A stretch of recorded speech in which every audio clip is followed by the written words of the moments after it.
Morning student. आज हम 9th में सब्जेक्ट इंग्लिश में 4th नंबर चैप्टर नंबर 4 ए ट्रूली ब्यूटीफुल माइंड जो कि तिहाई में है आपका ये पढ़ेंगे। आप यहाँ पर 10 हार्ड वर्ड लिखे हुए हैं, उनके मीन्स आप इंग्लिश में लिखेंगे और ये पैराग्राफ 1, 2, 3, 4 ये डबल पैराग्राफ आपके लिखे हुए हैं। ओके, आप ट्रूली ब्यूटीफुल माइंड का मतलब है आप इसी शीर्षक से समझ जाएंगे एक साफ सुथरा दिमाग या एक तेज माइंड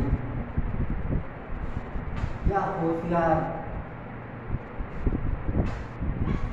हम क्या देखते हैं किसी बच्चे में या किसी इंसान में उसका जो दिमाग होता है वो शुरुआती समय से ही कुछ अलग होता है या उसमें ऐसी क्षमताएं होती हैं जो शुरू से उसको डिफरेंट करती हैं, अलग करती हैं।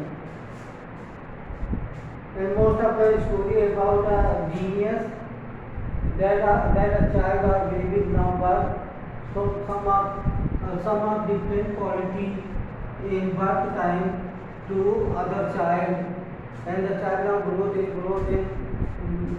years. The mind, of course, its mind is not growing, and it's as our story that today a genius person, a truly beautiful mind। एक ऐसी कहानी आज आपको स्टोरी बताई जा रही है कि जीनियस क्या होता है, व्यक्ति मान कैसे बनता है, होशियार कैसे बनता है। तो हम एक अल्बर्ट आइंस्टीन के बारे में आज बात करते हैं, उनके बारे में जानते हैं इस स्टोरी के माध्यम से। आप पहला paragraph. Albert Einstein was born on 14 March 1879 in the German city of Liverpool without a indication that he was destined to large।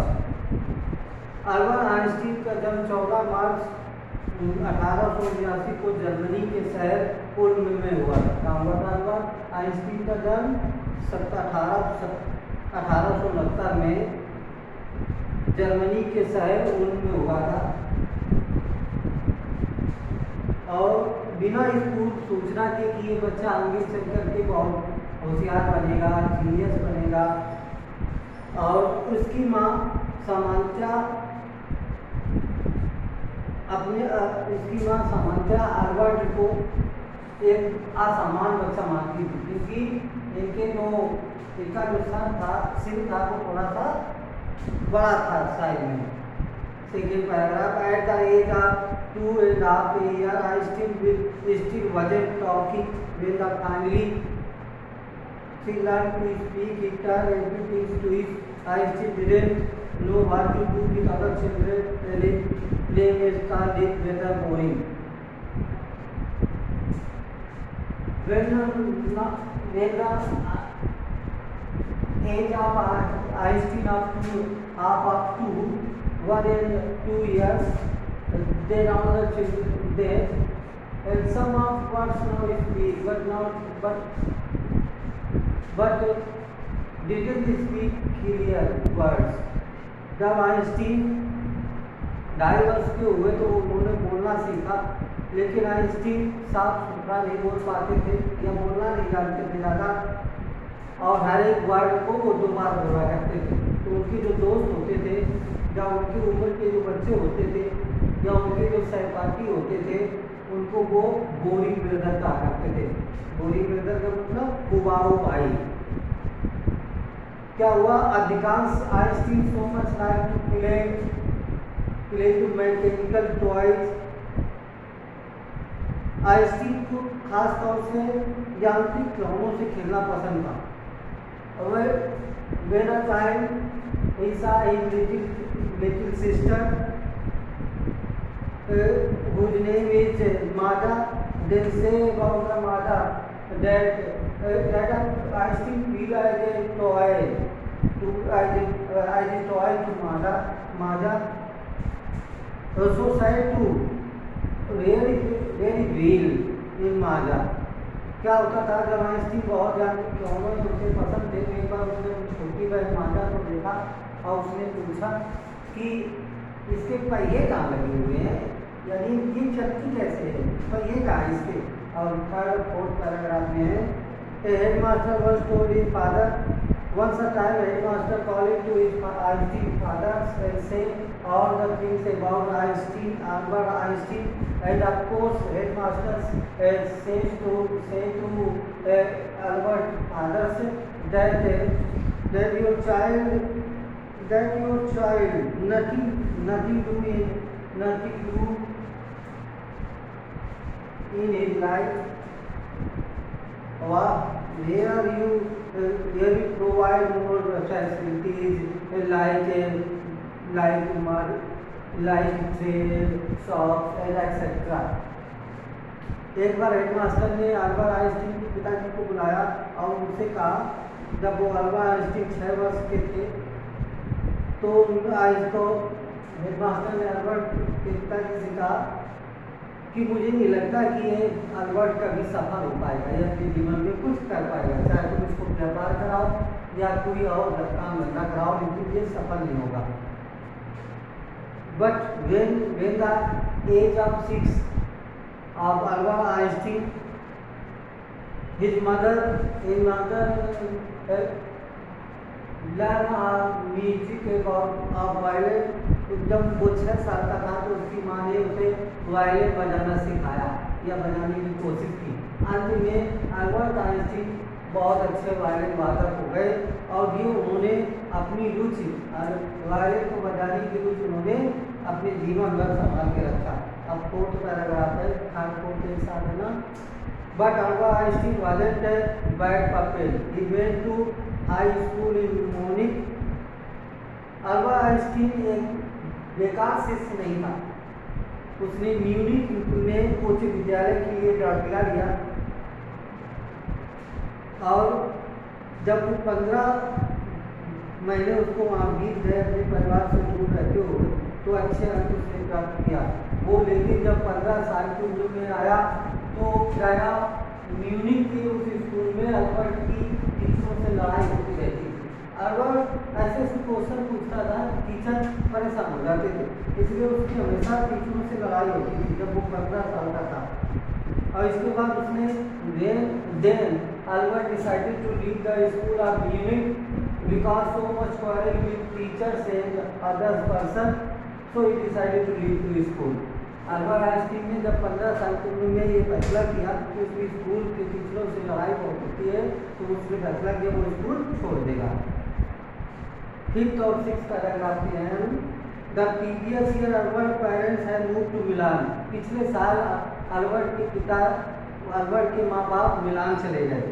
And left their son with relative, और अल्बर्ट अपने बेटे को वो अपने सगे संबंधियों के यहाँ छोड़ गए जहाँ पर अल्बर्ट अपनी शिक्षा को प्राप्त करता जो कि स्विट्जरलैंड में अपनी शिक्षा को जारी रखने की इच्छा जताई। लेकिन अल्बर्ट क्या चाहता था कि वो स्विट्जरलैंड में जर्मनी की स्विट्जरलैंड में पढ़े जा करके सीखे अच्छी चीज़ें। अब पैराग्राफ नंबर 6 पर है, Einstein was highly gifted in the mathematics. Einstein so much clear in mathematics, well-minded in mathematics, not only mathematics, but of course he received more education or more knowledge about science. Albert Einstein गणित में तो परिपक्व थे ही, साथ में वो भौतिकी में भी उनकी बहुत रुचि थी। तो जब वो ज्यूरिख से अपनी पढ़ाई पूरी की, ज्यूरिख के विश्वविद्यालय में अपना उसी पढ़ाई के लिए निश्चय किया तो उन्होंने विज्ञान के क्षेत्र में को ही नहीं चुना बल्कि अन्य सब्जेक्टों के बारे में भी उन्होंने बहुत जानकारी प्राप्त की। हम पैराग्राफ 7 देखते हैं। He also felt the special interest in the fellow student Mileva Maric whom he found to be a clever creatures. Mileva married just thinking like Albert Einstein about singing. That singing is so much boring about pass more of time on singing. So Albert Einstein and Mileva married continue to pass more and more time with together. Then suddenly, then after some days or some time, Albert Einstein accepted that he fall in love of Mileva marriage. उसने अपने शायद विद्यार्थी Mileva marriage जिसे उसने अपने बुद्धिजीवी की तरह समझा, जो कि स्विट्जरलैंड पढ़ने गई थी, और फिर इसके बाद ज्यूरिख में वो वहाँ से डिग्री प्राप्त करना चाहती थी, क्योंकि ज्यूरिख उस समय बहुत अच्छी यूनिवर्सिटी मानी जाती थी और किसी भी औरत के लिए वहाँ पर अच्छी चीज़ें थी। धीरे धीरे मिलेवा मैरिज और अल्बर्ट आइंस्टीन एक दूसरे के करीब आने लगे, समय बिताने लगे और दोनों को एक दूसरे से प्यार हो गया। जब प्यार हुआ तो अपने इस प्यार के संबंध को एक रिश्ता देने के लिए उन्होंने विज्ञान का नियम अपने रिश्तों में भी लगाया। क्या कहा Albert Einstein say about his relationship with Mileva marriage and give a definition about love and in scientific method. उन्होंने अपने प्यार को एक वैज्ञानिक तरीके से प्रस्तुत किया और क्या कहा, और क्या आपने शब्दों में कहा, मुझे कितनी अधिक प्रसन्नता और गर्व का अनुभव होगा जब हम दोनों का प्यार सापेक्षता के सिद्धांत पर कार को विद्यात्मक निष्कर्ष पर ले जाएगा। यानी जब हम दोनों का प्यार एक सापेक्षता के सिद्धांत पर चल करके विजय होगा, यानी हमारा रिश्ता और अच्छा बनेगा। पैराग्राफ 1 पर है, इन 19 जब अल्बर्ट आइंस्टीन 1921 साल के हुए तो वो बेरोजगार थे। वो ज्यूरिख से यानी विश्वविद्यालय से डिग्री तो प्राप्त कर ली, लेकिन वो बेरोजगार थे, कोई काम नहीं था। तो 1902 में उनको एक तकनीकी विशेषज्ञ की नौकरी मिल गई। उन तकनीकी विशेषज्ञ की नौकरी एक पेटेंट कार्यालय में मिल गई, जहाँ पर उन्हें दूसरों के आविष्कारों की जांच करना था। अल्बर्ट आइंस्टीन अपने विचारों को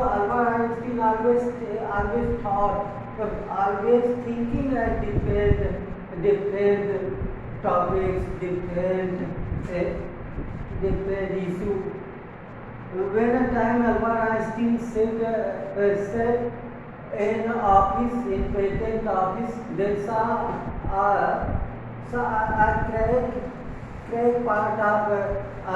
crack part of table, then say the crack part of table about these words. जब एक बार अल्बर्ट आइंस्टीन अपने पेटेंट ऑफिस में बैठे थे तो उन्होंने मेज की दराज को देखा, तो मेज की दराज को मजाक में क्या बोला कि उसको भी एक वैज्ञानिक तरीके से जोड़ दिया। मेज की दराज को उन्होंने बोला कि सैद्धांतिक भौतिकी ब्यूरो। क्या कहा उस मेज के दराज वाले हिस्से को? सैद्धांतिकी भौतिकी ब्यूरो। अब पैराग्राफ 9 पर है, 19 पर, one of famous paper of 1905 was Einstein's special theory of relativity, according to which time and distance are not absolute. And Albert Einstein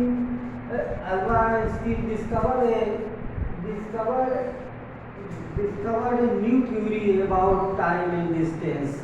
And when Albert Einstein theory published in 1905, Albert Einstein ने 1905 में एक theory बनाई समय और दूरी को लेकर के। क्या थ्योरी थी कि समय और दूरी के सिद्धांत को, सापेक्षता के सिद्धांत को अल्बर्ट आइंस्टीन ने बताया और ये 1905 में छपा, जिसके अनुसार समय और दूरी स्वतंत्र नहीं है, यानी दोनों अलग अलग नहीं है, एक दूसरे से कनेक्ट हैं, जुड़े हैं।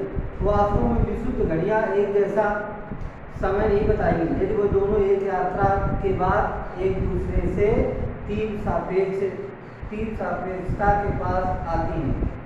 अगर दो घड़ियाँ अलग अलग चल रही तो कैसे अलग अलग टाइम में एक जैसा टाइम बताएंगे? तो जब वो दोनों एक साथ गुजरेंगी आकर के तीन गति से, तो वे बताइए इससे संसार का इसी थ्योरी से आइंस्टीन की इसी थ्योरी से संसार का सबसे प्रसिद्ध सूत्र निकला। क्या? संसार का famous theory of the world सूत्र निकला जो द्रव्यमान व ऊर्जा के संबंध को व्यक्त करता है। क्या थ्योरी निकली? सापेक्षता के सिद्धांत को द्रव्यमान और ऊर्जा को व्यक्त करता है। While Einstein was solving the most difficult problem in physics, his life was undergoing upward. He had wanted to marry Mileva right after finishing study, but he too old for him. She was battered by Mileva intelligence. Is a book like you, his mother. जब Albert Einstein भौतिकी का सिद्धांत Albert Einstein का जो कि बहुत सारी कठिनाइयों के साथ संपन्न हुआ या आया, उनका निजी जो जीवन रहा वो मिलेवा मैरिज से बहुत प्यार करते थे और उससे शादी करना चाहते थे। जब उन्होंने अपना अध्ययन पूरा किया और मिलेवा मैरिज से शादी हुई उनकी, परंतु उनकी माँ मिलेवा मैरिज से अपने बेटे आए अल्बर्ट आइंस्टीन की शादी नहीं करवाना चाहती थी क्योंकि मिलेवा मैरिज उनके बेटे से 3 साल बड़ी थी, इसलिए शादी नहीं करवाना चाहते। लेकिन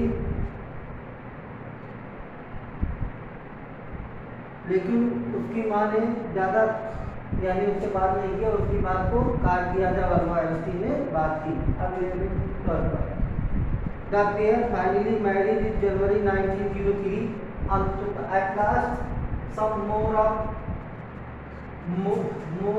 talking about Mileva marriage and Albert Einstein relationship between family or continues some of the family drama. After whole of the matter at a successful ending, Mileva marriage and Albert Einstein got married. 1903 में पारिवारिक कलह के बाद 1903 में Mileva marriage और Albert Einstein की शादी हुई। उनके 2 पुत्र पैदा हुए, 2 बेटे हुए। बाद में शादी कमजोर पड़ गई और Mileva marriage after more than 2 babies now birth in Einstein family. After some years, Mileva marriage and Albert Einstein some of enviness between relationship. Then Mileva marriage decided to his housewife life and he want to something different.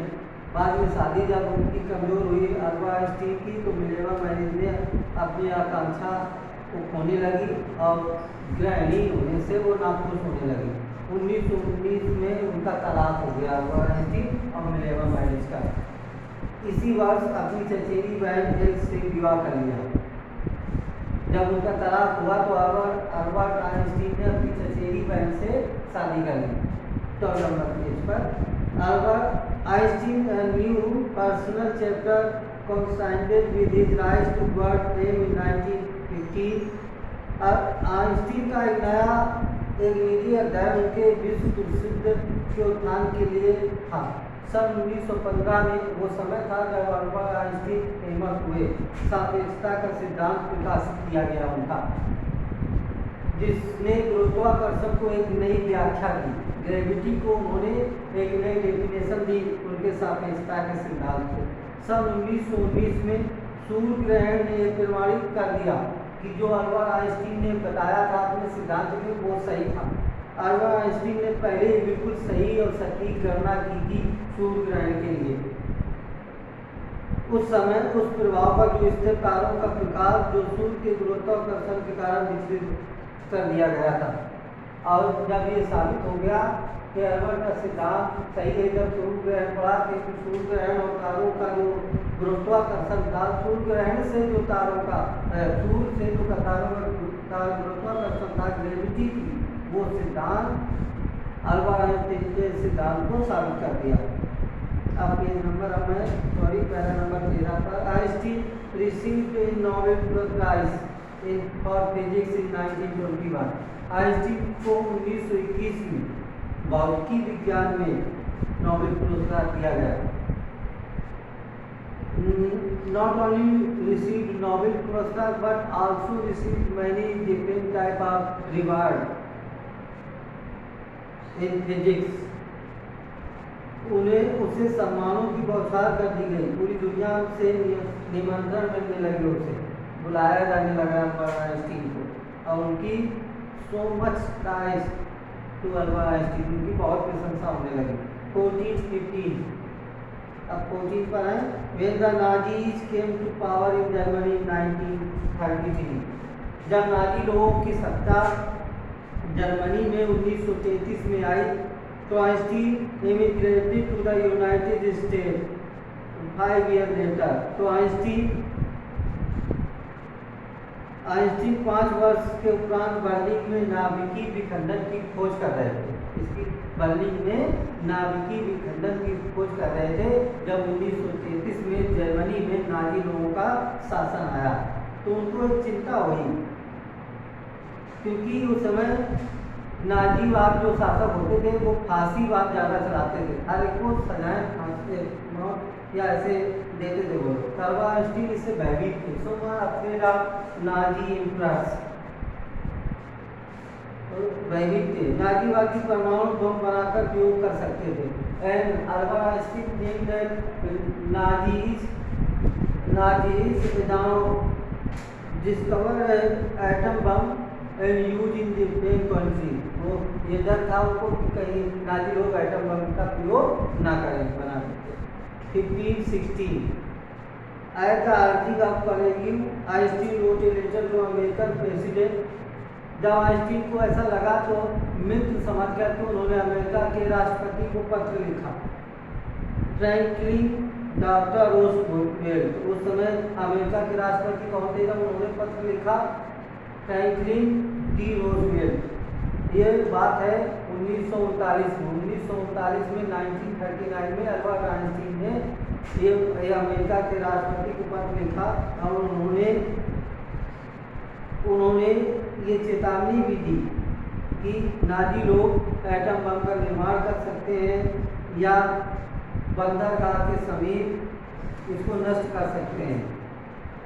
अमेरिकी ने एक गुप्त परियोजना से परमाणु तैयार किया और इसे जापान के हिरोशिमा व नागासाकी में गिराया। या फिर अमेरिका ने जब नाजी लोगों का ज़्यादा मुँह बढ़ने लगा तो आइंस्टीन को डर हुआ, तो उन्होंने अमेरिका के राष्ट्रपति को 1939 में चिट्ठी लिखी और उन्होंने अपने डर के बारे में बताया। तो अमेरिका ने क्या किया, उसके बाद परमाणु बम बनाया चुपचाप तरीके से और जापान के हिरोशिमा व नागासाकी में 1945 में गिरा दिया। तो अल्बर्ट आइंस्टीन ने सारी चीज़ें पहले ही बताई थी उनको। अब 16-7 जो पैराग्राफ है, Einstein was deeply shaken by the extent of distraction. This time he wrote a public message to the United Nations. काफी विनाश से आइंस्टीन बहुत गंभीर हो गए थे। जब एटम बम गिरे तो आइंस्टीन बहुत टूट गए थे, क्योंकि एटम बम का यानी जो डिस्ट्रॉयड था वो बहुत हानिकारक था। इस समय उन्होंने संयुक्त राष्ट्र को एक लंबा सार्वजनिक पत्र लिखा। फिर उन्होंने एक पत्र लिखा, इसमें उन्होंने वर्ल्ड गवर्नमेंट का गठन करने का प्रस्ताव दिया। रूजवेल्ट ने को पत्र के विपरीत इस पत्र का कोई असर नहीं पड़ा। परंतु अगले दशक में आइंस्टीन राजनीति में सक्रिय हो गए, शस्त्रों के बनाने और उनकी समाज के बारे में अनुमान चलाया तथा अपनी लोकप्रियता का शांतिवादी के लिए प्रयोग कर रहा। यानी जब अल्बर्ट आइंस्टीन को सेकेंड पत्र उन्होंने लिखा तो Roosevelt not gave any response to Einstein. Albert Einstein decided to go to politics and use his famousness to understand the people of atomic bomb or destroyed of atomic bomb. तो उन्होंने फैसला किया कि वो राजनीति में जाएंगे, क्योंकि अमेरिका के राष्ट्रपति ने उनकी दूसरे पत्र का उत्तर नहीं दिया।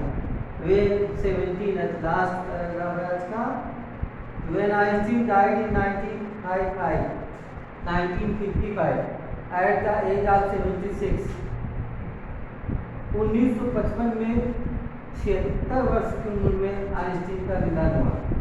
He was celebrated as a visionary and world citizen and much as a scientific genius. उनकी मृत्यु तो हो गई 1955 में, जब उनकी वर्ष यानी साल वो 76 साल के थे जब उनकी मृत्यु, लेकिन पूरी संसार यानी समस्त वर्ल्ड में आइंस्टीन की मृत्यु को एक दूरदृष्टा और संसार का नागरिक अभूत बुद्धि वाला व्यक्ति के रूप में हमेशा आइंस्टीन को या इस वैज्ञानिक को याद करेंगे। आज का ये आपका चैप्टर कंप्लीट हुआ। आप शॉर्ट लॉन्ग ये सब करेंगे। Okay student, thank you.